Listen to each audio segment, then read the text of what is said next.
My wife invited everyone to a family dinner while I was out of town. They decided the countryside property I spent 3 years building would go to her parents. It's family, she said. I found out from my neighbor. Exactly when I was sitting across from a buyer, the deal was signed that same day with someone else. When she drove up to show her parents their house, the new owner opened the door. I found out my wife had given away the house I spent 3 years building while I was sitting across from a buyer. Not a metaphor, not some emotional exaggeration. An actual buyer.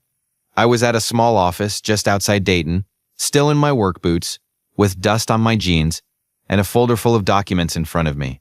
Across the table sat a man named Richard, a retired contractor with a calm voice and the kind of steady handshake that made you trust him immediately. He was interested in the countryside property I'd built with my own hands, and although selling it wasn't my first choice, I'd reached the point where I was done making emotional decisions for people who never once asked what anything cost me. Then my neighbor called. I almost let it ring out. I was an electrician, and years on job sites had trained me to ignore distractions when money was on the table. But Wade never called during the day unless something was wrong. He lived on the property next to the house, and the only reason he even had my direct number was because 2 winters ago I'd helped rewire his barn after a storm nearly burned the whole thing down. I excused myself, stepped out into the hallway, and answered. "Moses?" Wade said, voice tight, "You need to hear this before it gets worse." A cold sensation ran through me. "What happened?" "Your wife's at the house." I leaned against the wall. "Okay, she brought people. That alone wouldn't have meant much. My wife loved to turn everything into an event. A lunch became a gathering became a planning session. A planning session became 6 relatives on the porch with casseroles and opinions. But Wade didn't stop there. Her parents are there. Her sister. A few others. They're walking the place like it belongs to them." My grip tightened on the phone. "What are you talking about?" I was out by the fence line. I could hear enough. She called it a family dinner, but it sounds more like they're dividing up the property. Her dad was talking about where to park his truck. Her mom said the front room would be perfect for her piano.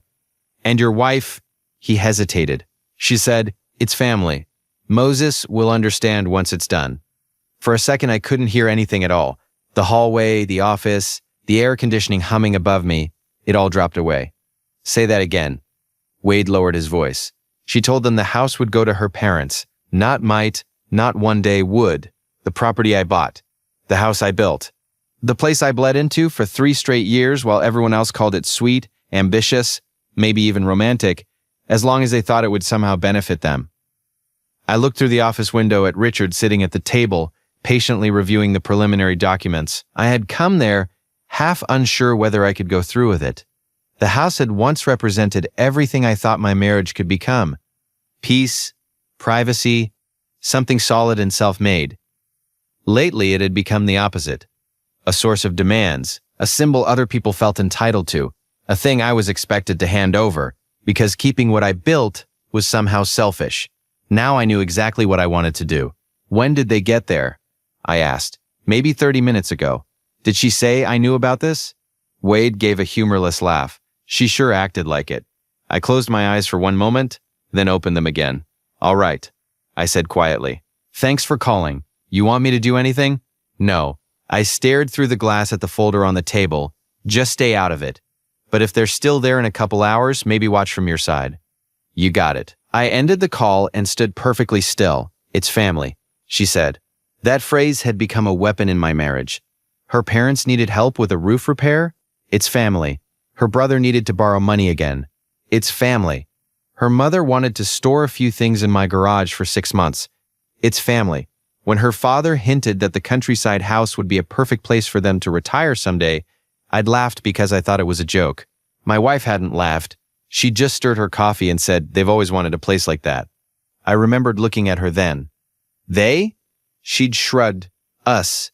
Them. Family. That was the first time I realized she wasn't admiring what I was building. She was assigning it.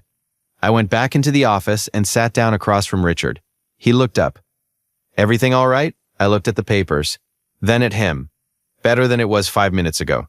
He must have seen something in my face because he set his pen down. "You sure you want to do this today?" Before that call, I wasn't sure. After it, I was calmer than I'd been in months. "Yes," I said. "I'm sure." Richard nodded once. Then let's finish it. The signing took less than an hour. That's all it took to end 3 years of labor and 10 years of marriage, as I understood it. I signed every page carefully. No shaking hands, no dramatic pause. Just the clean, controlled motions of a man who had spent too long being treated like the least important person in his own life. When it was done, Richard extended his hand. I know property deals can carry history, he said. For what it's worth, I'll take care of the place. I believed him. That's all I ask, I said. He smiled. I'm heading out there this evening. Locksmith is meeting me at 6. Perfect, I thought. Absolutely perfect. On the drive back, my wife called me 4 times. I didn't answer. Then she sent a text. How long until you're back? Dinner started. Like she was hosting a barbecue. Like this was normal. Like I was just running late to the ceremony where my own work would be gifted away. I didn't reply. Another text came in. Mom made that roast you like. Don't be dramatic. I actually laughed. Not because it was funny, because it was so perfectly her managing betrayal as though it were a mood problem, as though I was the difficult one for objecting to being erased. By the time I pulled off the main road and turned toward the property, the sky had gone gold with early evening light. The gravel lane curved through the trees exactly the way I'd planned it to. I'd cleared some of that brush myself. Every post along the drive, every trench cut for the underground feed, every porch light timed to come alive at dusk, I knew all of it because I had put it there. And near the front of the house sat 4 unfamiliar cars. My wife's SUV was parked closest to the porch. Her father's truck was beside it. I stopped far enough back that no one noticed me right away. For a moment, I just sat behind the wheel and looked at the house. It was beautiful. Wide porch, warm lights, stone chimney, dark green shutters. It looked like the kind of place people imagined inheriting. The kind of place they bragged about at family dinners. The kind of place nobody ever asked how many 12-hour days it took to afford. I got out and walked up slowly. I could hear voices from the front yard. Her mother was laughing. Her father was saying something about finally having enough room. My wife was in that bright, performative tone she used when she wanted approval. Then I heard the exact sentence that finished whatever was left of my restraint. I told you, she said. Once Moses cools off, he'll see this makes sense. They're older. We don't need all this space. We don't need all this space. I came around the side of the parked cars and every head turned. My wife smiled at first, relief flashing across her face. There you are, she said. You're late. Late, not betrayed, not blindsided. Late. Her mother crossed her arms like I was a teenager who'd forgotten dinner time. Her father glanced at me, then back at the porch with the self-satisfied look of a man already measuring someone else's property in his head. I kept walking until I stood at the bottom of the steps. Nobody spoke for a second. Then my wife gave me that tight smile she used when she wanted to make my reaction look unreasonable in front of other people. We were waiting for you, she said. I wanted to talk through it together. Talk through what? I asked. She blinked. Moses. No, say it clearly. My voice was calm enough that it unsettled her. Talk through what? Her father stepped in, chest forward. No need to make a scene. Your wife is trying to do the right thing. I looked at him. Did I ask you? He flushed red instantly. My wife lowered her voice. Can we not do this like this? Like what? In front of the people you invited to walk through my house, as if it already belonged to them. Her mother scoffed. Your house? You're married. I turned to her. That's the first honest thing anyone's said today. I am married, which is why I'm curious how my wife decided to transfer a house she didn't build, didn't pay for, and doesn't have the authority to give away. My wife's expression hardened. Don't talk to my parents like they're strangers. I stared at her. That was the problem, right there. Not the lie, not the betrayal, not the spectacle. The problem, in her mind, was my tone. You invited your whole family here while I was out of town, I said. You told them this property would go to your parents. Her chin lifted. It's family. There it was. The holy phrase, the excuse for every theft dressed up as love. I gave a small nod. And when were you planning to tell me? She folded her arms. Tonight. After the announcement? It wasn't an announcement. It was a discussion. Wade heard enough from the fence line to know where your mother's piano was going. Her parents exchanged a look. So did her sister. Good, I thought. Let everybody feel exposed. My wife's voice sharpened. Why are you acting like this is some crime? We're talking about helping my parents. They're getting older. They sacrificed so much for me, and I sacrificed 3 years for that house. You still have your business. You still make money. I laughed once, sharply. That's your argument? That because I earn, I owe? No, she snapped.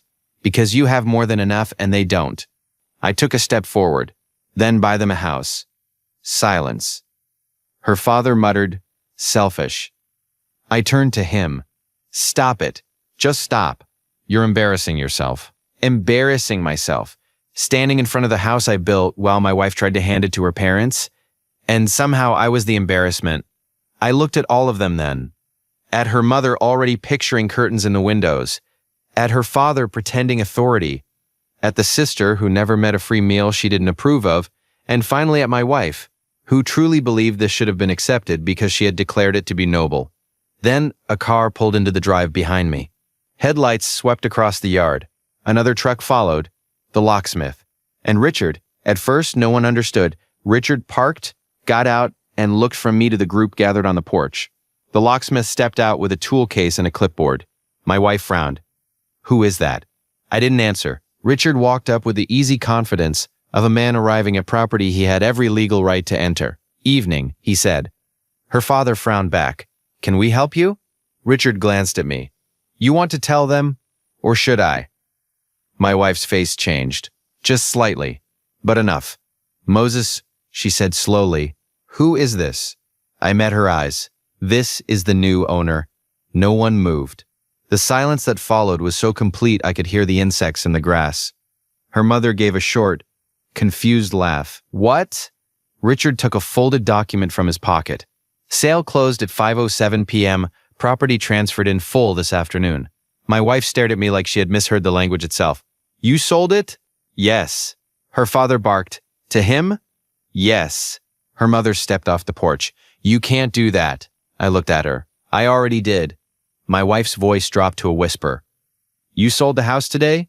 You were busy giving it away. For the first time since I'd arrived, she lost control of her expression. The confidence vanished. The moral superiority vanished. What remained was pure disbelief. You're lying, she said. Richard handed the paperwork toward her. I'm not. She didn't take it. Her father did, scanning the page with a face that shifted from anger to confusion to panic.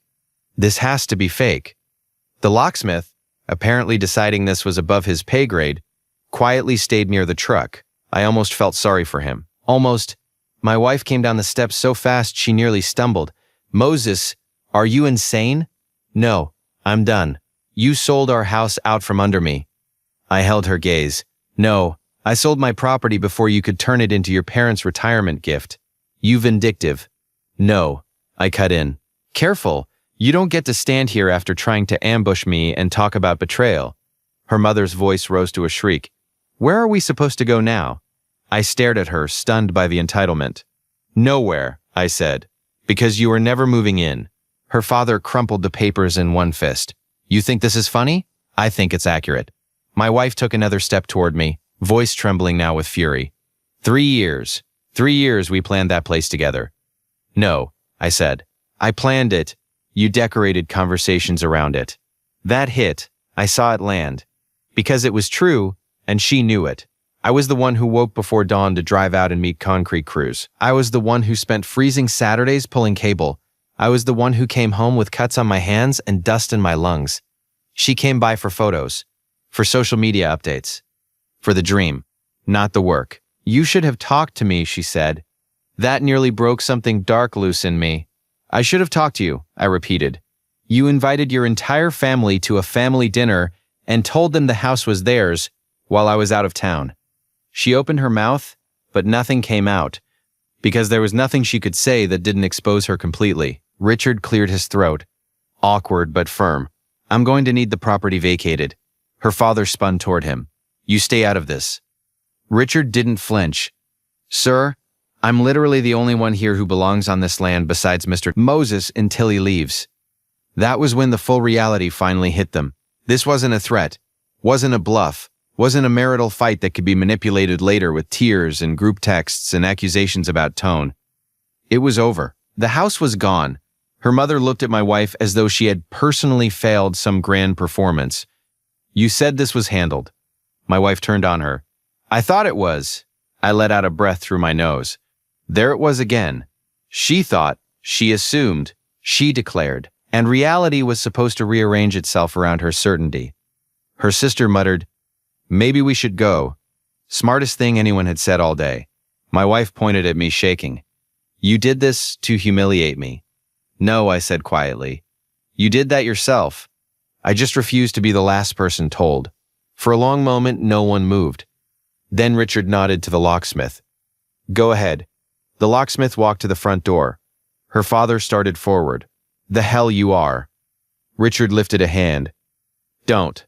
There must have been something in his tone, because the older man stopped. The locksmith changed the front lock, then the side entry. Every metallic click sounded final. My wife stood there watching, breathing harder and harder, and for one brief second I saw something almost like fear in her face. Not fear of me, fear of consequences, fear of discovering that maybe the man she'd treated like a utility, steady, useful, predictable, had limits after all. When the locksmith finished, he handed new keys to Richard. That image will stay with me forever. Not because it hurt, because it healed something. The house was no longer a battlefield. It no longer held my marriage in its walls. It no longer belonged to the people who thought love meant access. My wife's voice came out thin. Where am I supposed to go? I looked at her, and for the first time in years I answered honestly instead of kindly. I don't know. That stunned her more than the sale, because all through our marriage, I was the man who fixed things. Broken outlets, missed payments, her father's generator, her mother's porch lighting, her brother's messes, her moods, her emergencies. Everybody came to me because I always found a way. Now there was no way. Not for them. I turned and walked back toward my truck. She followed me halfway down the drive. Moses. I stopped but didn't turn around. You can't just end a marriage over one argument. I laughed under my breath. One argument. I looked back at her then. Really looked. At the woman who had taken my patience for permission, my silence for weakness, my work for shared property. This wasn't one argument. I said, this was the day you finally stopped pretending you saw me as a husband instead of a provider. Her face crumpled for an instant, then hardened again. So that's it? Yes. She folded her arms against the evening air. You're going to punish me because I care about my parents? I'm leaving you because you volunteered my life to prove your loyalty to other people. I got into the truck and drove away. She called me 13 times that night. I answered none of them. Instead, I drove to a motel off the highway and sat on the edge of the bed in a room that smelled faintly of bleach and old air conditioning. It should have felt like failure. It didn't. It felt like quiet. My phone kept lighting up. Texts from her mother, from her father, which I deleted unread, then from people who had clearly received the family version already. You blindsided her. Marriage means compromise. You embarrassed everyone. One cousin I barely knew wrote, that was a cruel way to handle family. I finally replied to that one. Inviting your parents to move into a house that isn't yours while your husband is out of town is a cruel way to handle marriage. No one answered after that. The next morning, I met with a lawyer. By the end of the week, I had a temporary apartment and divorce papers in motion. My wife alternated between rage and reconciliation so fast it was almost impressive. First, she told me I was a monster. Then she said her parents had pressured her. Then she cried and said she never thought I'd take it that far. That sentence said everything. She never thought I'd take it that far. Because in her mind, I existed inside a fenced boundary. Hardworking enough to build, obedient enough to surrender, hurt enough to protest, but never strong enough to act. She had miscalculated. A month later, I saw the countryside house one last time. Richard had invited me out because a breaker issue popped up in the guest wing, and he trusted me to look at it more than anyone else. Funny in a way. The first time I'd returned since the sale, I came back as the electrician, not the owner. I almost said no, but I went. The house looked different already. Not ruined, just settled, lived in by people who appreciated its bones, instead of circling it like inheritance. Richard's wife had put simple chairs on the porch. Wind chimes hung near the side garden. The place felt peaceful. Not haunted. Not tense. Peaceful. As I stood at the panel, tightening a connection, Richard came up beside me. You okay? He asked. Yeah, You built a hell of a place. I looked around the hallway at the clean lines, the trim, the light coming through the big front windows. I did. You regret selling it? I thought about that. The answer surprised even me. I regret why I had to, I said. Not that I did. He nodded like he understood exactly. The divorce took 7 months. Her family painted me as cold for a while. That didn't hold up. Once details started leaking, too many people had been at that dinner. Too many mouths. Too many versions. Eventually the story came out as it really was. She tried to give away a house she had no right to promise, and I sold it before she could. Some people thought I was ruthless. Maybe I was. But ruthless is what selfish people call boundaries when they stop working. Life got quieter after that. I took fewer emergency jobs, started my own small electrical contracting company, instead of killing myself making other men rich, moved into a modest place with a detached garage, and set up a clean workshop for side projects. Saturdays became mine again. I started fishing in the mornings, cooking actual meals, sleeping through the night. It took time to understand how exhausted I'd been. Not from work, from being useful to everyone. One evening, almost a year after the sale, Wade came by my shop with a 6-pack and leaned against the workbench while I finished rewiring an old lamp. You ever hear from her? Not in months. He nodded. Good. I smiled faintly. That's your wisdom. That's my wisdom. We stood there in companionable silence for a minute. Then he said, for what it's worth, you looked different the day after all that. How? Like a man who'd finally stopped asking permission. That stayed with me, because it was true. I'd spent years acting as though love required approval from the very people draining me dry. As though being a good husband meant absorbing disrespect gracefully. As though family was a sacred word even when it was being used like a crowbar. It isn't. Family is not a free pass. Marriage is not ownership. And building something with your own hands does not obligate you to hand it to the first person who says you owe them. I still think about that evening sometimes, about the porch lights coming on, about her parents standing there with that stunned outrage, about the locksmith handing over new keys while the sun dropped behind the trees. But the moment I remember most clearly is much smaller. It was the look on my wife's face when she asked, where am I supposed to go? Because for the first time in our entire marriage, I didn't solve it for her. And that was the real ending. Not the sale, not the divorce, not the humiliation. The ending was the moment I understood that my life did not exist to cushion the consequences of other people's entitlement. My name is Moses. I'm an electrician. I built a house in the countryside over 3 years with my own hands. And when my wife decided it belonged to her parents because it's family, she found out the truth the same way they did. When they pulled into the driveway expecting to be shown their new home, the new owner opened the door. Situational analysis. The house Moses built. This story illustrates how the concept of family can be misused to override personal boundaries and bypass consent. Moses' contributions were consistently treated as shared resources without his agreement, normalizing a one-sided dynamic over time. When the situation reached a breaking point, he responded decisively and within his legal rights, protecting what he had built before others could claim it unilaterally. The key takeaway: patience and reliability are strengths, but when consistently mistaken for unconditional compliance, they enable exploitation. Recognizing that pattern and acting on it is not cruelty. It is self-respect.